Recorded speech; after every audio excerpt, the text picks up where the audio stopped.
Hello everyone, welcome to Padhai times.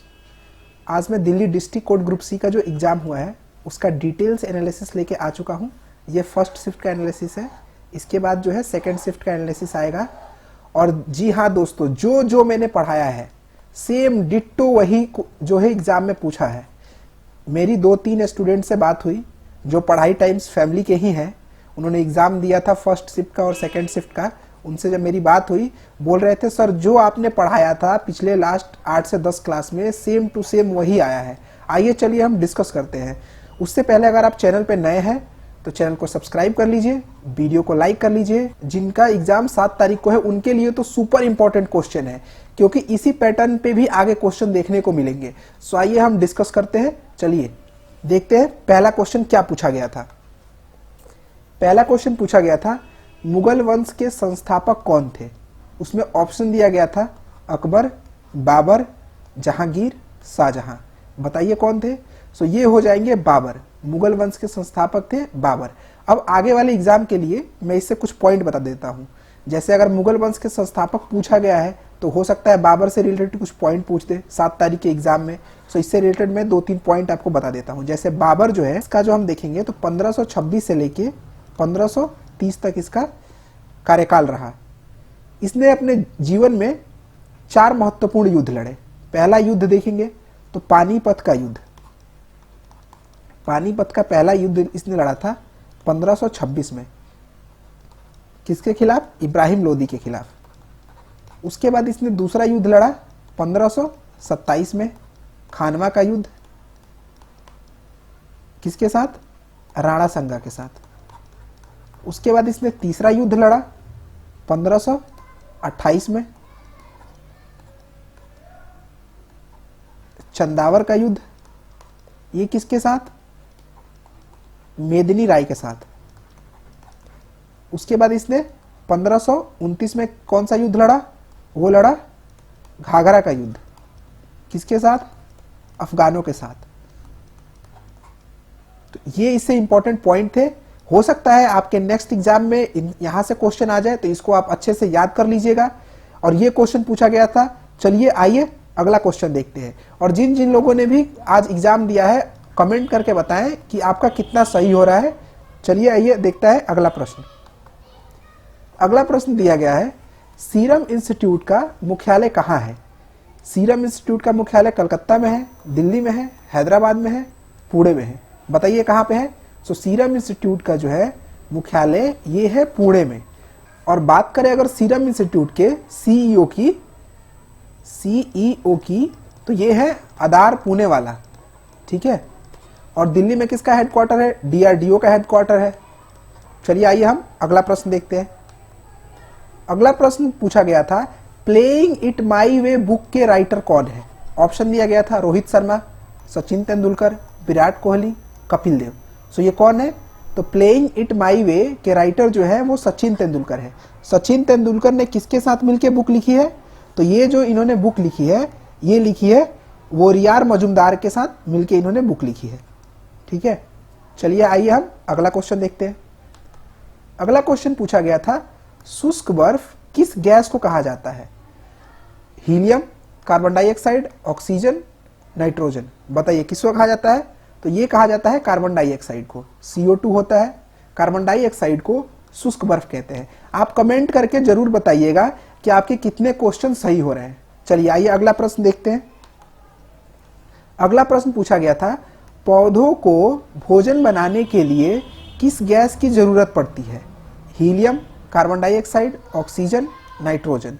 सो पौधों को भोजन बनाने के लिए कार्बन डाइऑक्साइड की जरूरत पड़ती है। आइए हम अगला प्रश्न देखते हैं। अगला प्रश्न पूछा गया था आजाद भारत के प्रथम CDS कौन है। तो अब यहाँ पे CDS क्या होता है? CDS जो होता है ये शॉर्ट फॉर्म होता है chief of defence staff. Chief of defence staff का ये शॉर्ट फॉर्म होता है। भारत के प्रथम CDS कौन है? भारत के प्रथम CDS जो है वो है जनरल बिपिन रावत।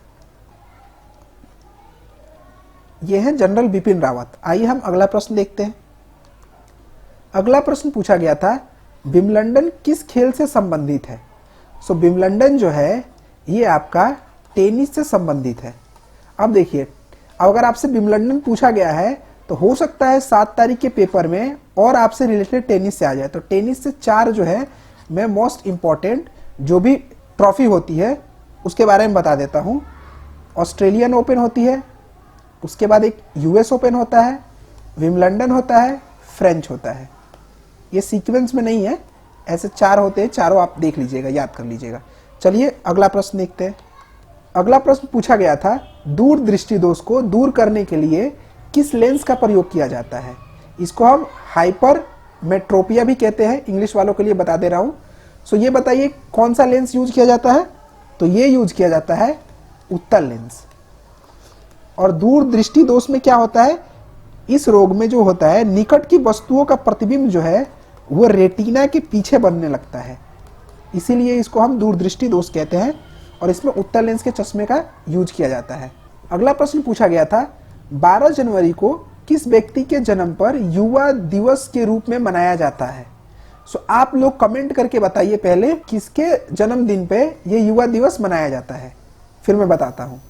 बिल्कुल सही, ये जो है स्वामी विवेकानंद जी के जन्मदिन पे हम 12 जनवरी को युवा दिवस मनाते हैं। और स्वामी विवेकानंद जी ने रामकृष्ण मिशन की स्थापना की थी। आप लोग जो मैं पढ़ा रहा हूं, अगर वो आप पढ़ेंगे तो आपका मैं गारंटी ले रहा हूं कि आपका जो एग्जाम है, जो 7 तारीख को एग्जाम है, वो 100% क्लियर होगा। अभी हम मैथ्स के जब क्वेश्चन देखेंगे तब आपको पता चलेगा। डिट्टो क्वेश्चन पूछा गया है, जो मैंने पढ़ाया है, जो मैथ्स के अगर आपने सारे पार्ट देखे होंगे तो अभी जो दे के आए हैं वो कमेंट करके बताएं कि वैसा क्वेश्चन था कि नहीं था। Ditto question.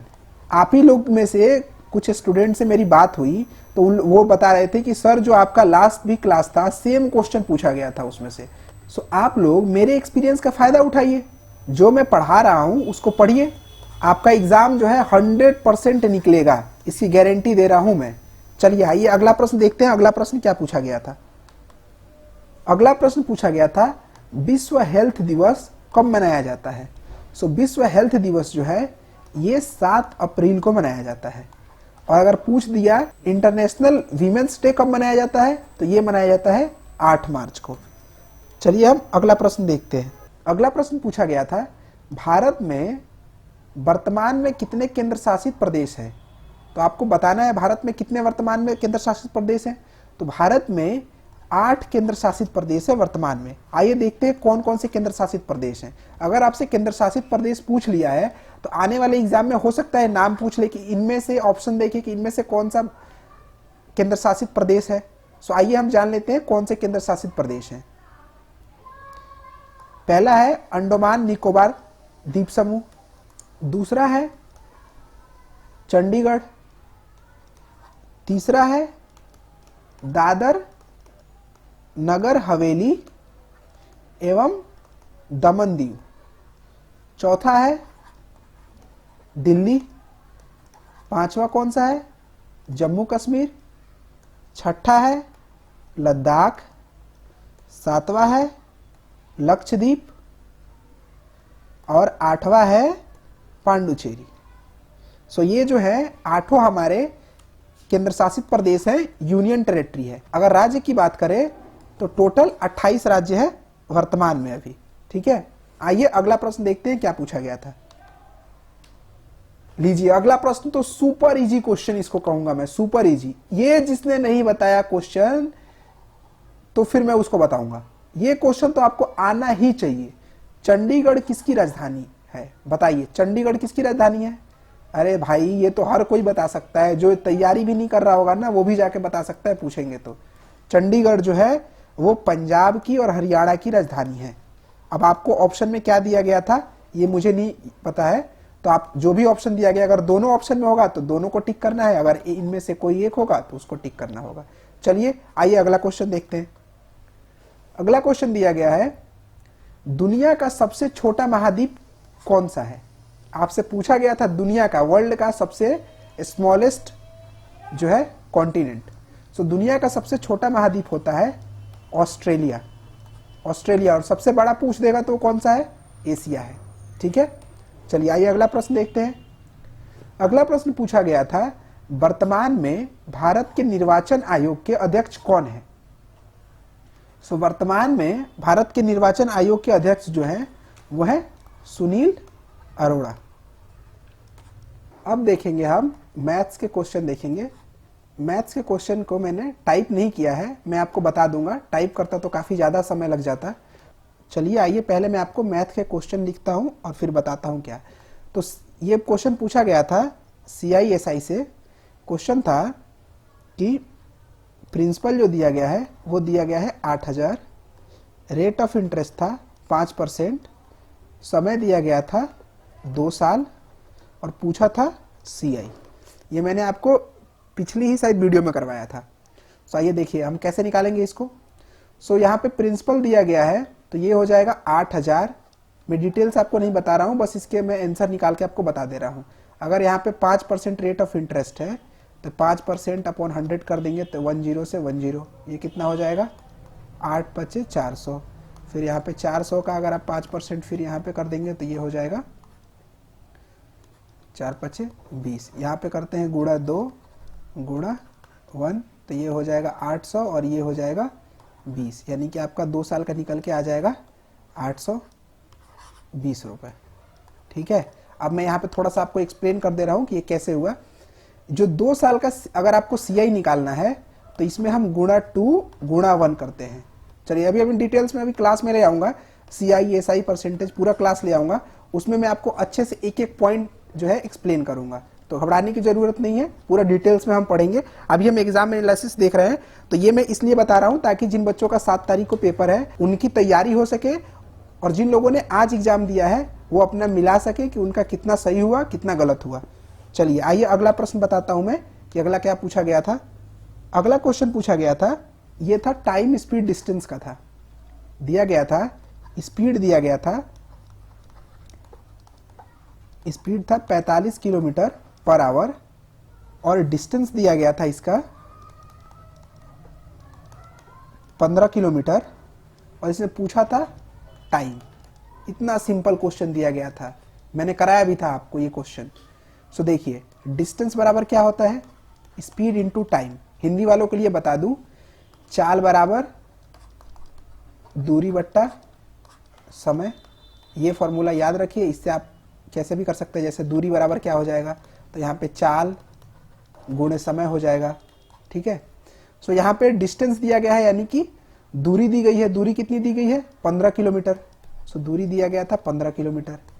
स्पीड दिया गया है, स्पीड दिया गया था कितना 45 किलोमीटर प्रति घंटा, 45 किलोमीटर प्रति घंटा, और आपको समय निकालना था। तो अब यहाँ पे हम अगर इधर ले आएंगे स्पीड को तो क्या हो जाएगा, ये 15 बट्टा 45 किलोमीटर प्रति घंटा। अब यहाँ से हम इसको काट देंगे तो क्या हो जाएगा 1/3 आवर। ये 1/3 घंटा निकल के आ रहा है। लेकिन जो वहाँ पे ऑप्शन दिया गया था वो बच्चे बता रहे थे मिनट में दिया गया था। तो 1/3 घंटा को अगर आपको मिनट में बदलना है तो क्या करेंगे, आप सिंपल यहाँ पे 60 से मल्टीप्लाई कर देंगे। तो जब 60 से आप यहाँ पे मल्टीप्लाई करेंगे तो ये निकल के आ जाएगा 20 मिनट। 20 मिनट हो जाएगा आंसर। और आप लोग कमेंट करके बताइएगा, जो अगर आपको क्वेश्चन पे डाउट लगे कि ये एग्जाम में नहीं पूछा गया था, तो जो एग्जाम में अगर आपको क्वेश्चन पूछा गया है वो आप कमेंट करके बता दीजिएगा। तो जब नेक्स्ट वीडियो में लूंगा तो उसमें डिस्कस कर लूंगा। और बहुत बच्चों का कमेंट आ रहा था कि सर हरियाली को आपने गलत पढ़ा दिया है हिंदी में। तो कोई नहीं, मैं जब हिंदी की क्लास लूंगा तो उसमें इसके बारे में डिटेल्स बता दूंगा, घबराने की कोई जरूरत नहीं है। चलिए आइए अगला क्वेश्चन देखते हैं। अगला एक क्वेश्चन दिया गया था, ये आपका दिया गया था प्रॉफिट लॉस से दिया गया था। क्वेश्चन था कि अगर 240 रुपये पे किसी वस्तु को खरीदा जाता है, यानी उसका CP है 240 रुपये, और उस पे अगर उसको हम अगर 15% लॉस पे बेचते हैं तो जो है सेलिंग प्राइस क्या होगा, ये पूछा था। कि अगर किसी वस्तु को हम 240 में खरीदते हैं और 15% घाटे में उसको हम बेचते हैं तो हमारा जो है सेलिंग प्राइस माने बेचने का मूल्य, विक्रय मूल्य क्या होगा। तो ये देखते हैं। इसको आप सिंपल विधि से बनाइए। 240 रुपया में आप पहले इसका 15% निकाल लीजिए। देखिए एग्जाम में बहुत बार होता है कि हमारा दिमाग जो है प्रेशर में, अंडर प्रेशर में काम नहीं करता है। तो हमको सारे जितने भी टाइप और वे हैं क्वेश्चन सॉल्व करने के वो आने चाहिए, ताकि अगर मान लो कि मैं एक टाइप भूल गया तो मुझे दूसरा आना चाहिए। और सबसे इंपॉर्टेंट, आपको हर क्वेश्चन का बेसिक्स रूल पता होना चाहिए कि बेसिक्स तरीके से कैसे करते हैं। अगर आपको बेसिक्स पता है तो आप इजिली कोई भी क्वेश्चन कर सकते हैं। तो अगर इसको बेसिक से करेंगे तो ये क्या करेंगे, 1 0 से 1 0। अगर ये हम 5 से जाएंगे तो 5 3 जा 15 और 5 2 जा 10। अब यहाँ से ये चला जाएगा 12 से, तो कितना हो जाएगा, 12 3 36, यानी कि ये जो है 240 का 15% कितना हुआ, 36 हुआ। तो अब यहाँ से हम 200 अगर 40 में से 36 माइनस कर देंगे, ये क्या हो जाएगा, ये 0 है यहाँ पे, तो ये 10 में से 6 जाएगा तो 4 हो जाएगा, ये 3 है तो 3 का 0 हो जाएगा, ये क्या हो जाएगा 2, यानी वो 204 रुपये में वस्तु को बेचेगा। यानी कि उसका विक्रय मूल्य क्या हो जाएगा, उसका विक्रय मूल्य हो जाएगा सेलिंग प्राइस 204 रुपये। इतना देखिए, इतना इजी क्वेश्चन पूछा गया था, बिल्कुल इजी। ठीक है, 7 तारीख वाले बच्चों के लिए स्पेशल, मैं स्पेशल क्लास लेके आ रहा हूं। आप लोग ये क्लास को देखना बिल्कुल मत भूलिएगा। देखिए, बहुत बच्चे कमेंट कर रहे थे, अरे सर इतना इजी क्वेश्चन थोड़ी ना आएगा, ऐसे क्वेश्चन नहीं पूछा जाएगा। अरे भाई, मेरे एक्सपीरियंस का आप लोग फायदा उठाओ, हमें पता है ना कि क्वेश्चन कैसे पूछा जाता है। चलिए आइए अगला प्रश्न देखते हैं। अगला जो मैथ का क्वेश्चन पूछा गया था, वो पूछा गया था कि अब यहाँ पे जैसे नाम मैं ले लेता हूं कोई भी, अब नाम अलग अलग होगा। जैसे दीपक है, सो दीपक और उसके भाई का अनुपात दिया हुआ था 5:1। मतलब दिया गया होगा कि दीपक की जो आयु है उसके भाई की आयु से 5 गुनी है। उसके बाद दिया गया था कि दीपक की जो मदर है वो दीपक से 3 गुनी है, यानी कि इनकी आयु का अनुपात दिया गया था।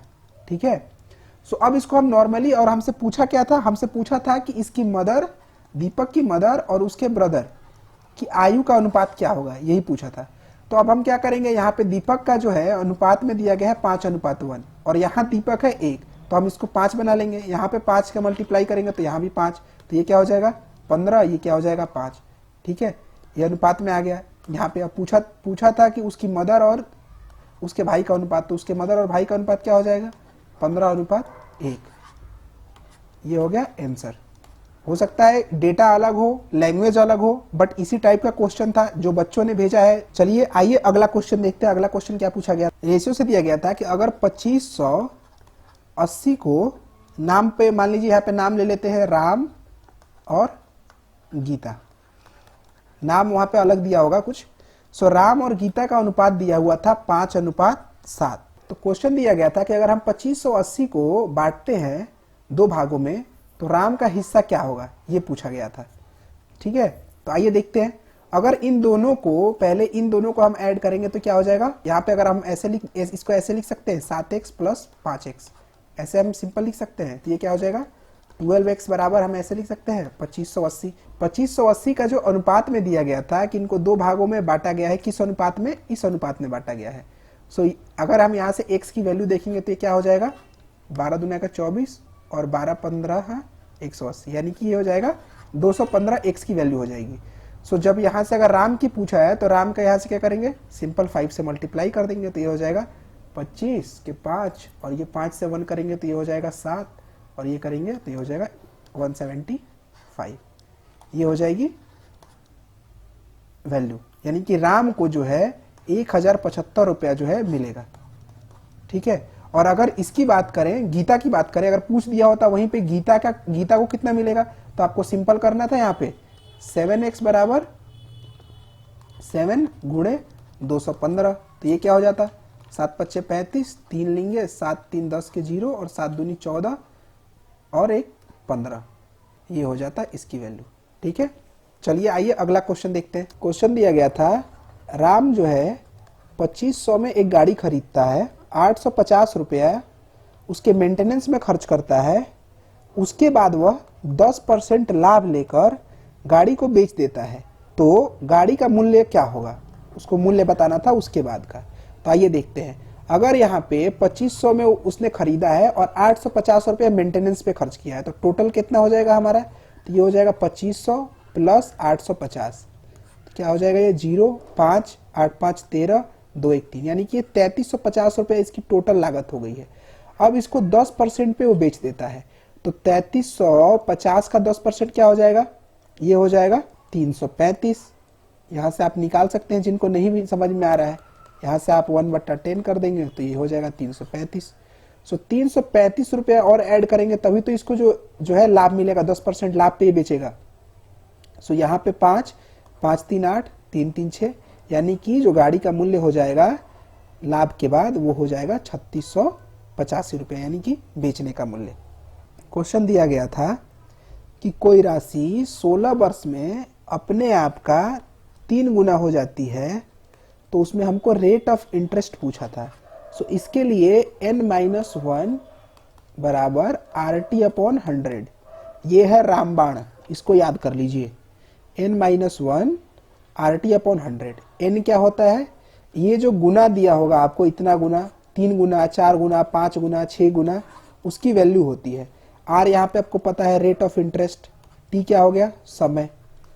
तो अब यहाँ पे हम सिंपल रखेंगे, तो बोल क्या रहा है 16, 3 गुना हो जाता है, तो 3 गुना का मतलब 3-1 बराबर रेट ऑफ इंटरेस्ट हमसे पूछा है, तो रेट ऑफ इंटरेस्ट, समय कितना दिया गया है 16 वर्ष, बस निकाल देंगे रेट ऑफ इंटरेस्ट। यहाँ पे क्या हो जाएगा 2 हो जाएगा, और हम क्रॉस मल्टीप्लिकेशन करेंगे तो ये क्या हो जाएगा 200 बराबर R इंटू 16। सो यहाँ पे अब 16 नीचे आ जाएगा। अब यहाँ से आप जो कट रहा है उससे कटा दीजिए, ये 4 से कट जाएगा, 4 चौके 16, 4 पचे 20, 50/4, और यहाँ से ये कट जाएगा 25, और यहाँ हो जाएगा 2, यानी कि रेट ऑफ इंटरेस्ट आ जाएगा 12.5%। ये क्वेश्चन था। चलिए आइए हम देखते हैं अगला क्वेश्चन। ये जो हमने वीडियो देखा ये था फर्स्ट शिफ्ट का एनालिसिस, और आप कमेंट करके बताइए कि आपकी कितने क्वेश्चन सही हो रहे हैं और आपके कितने नंबर आ रहे हैं, ठीक है। इसके बाद जो अगली वीडियो आ रही है वो सेकंड शिफ्ट की आ रही है। इसके थोड़ी देर बाद ही वो अगली वीडियो भी आ जाएगी, सेकंड शिफ्ट की फुल एनालिसिस होगी उसमें भी, और इसमें इंग्लिश मैंने कवर नहीं किया है। सो सेकंड वाली जो वीडियो है उसमें इंग्लिश जो है पूरी कवर करूंगा, ठीक है, और हिंदी भी कवर करूंगा उसमें। सो चलिए तब तक के लिए see you, bye bye, take care, खुश रहिए, मुस्कुराते रहिए, और चैनल को सब्सक्राइब नहीं किया है तो चैनल को सब्सक्राइब करिए। चलिए मिलते हैं नेक्स्ट वीडियो में।